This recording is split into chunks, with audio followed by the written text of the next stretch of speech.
Hey YouTube, and thank you for watching Junkworks Garage.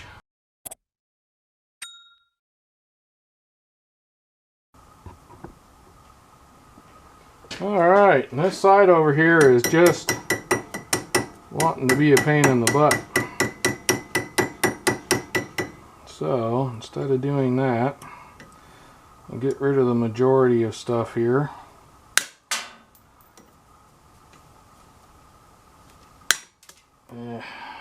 Make sure you pick those up.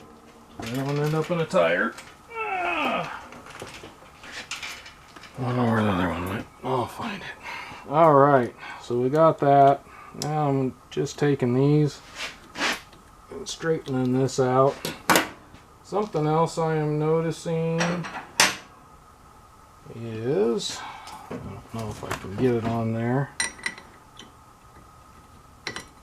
Yeah, I can.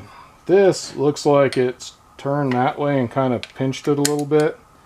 So we're gonna just give it a bump and see if that helps at all.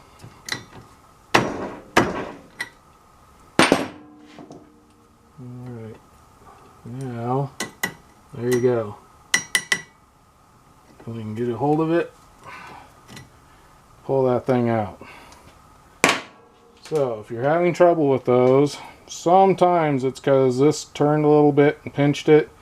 Sometimes it's because you see people that are messing with all this length down here. Cut that off so it's not messing with you back. Well, get out there and get your junk working. Thanks for watching Junkworks Garage, where I'm proud to say I'm a jack of all and master of none. You all have a good one.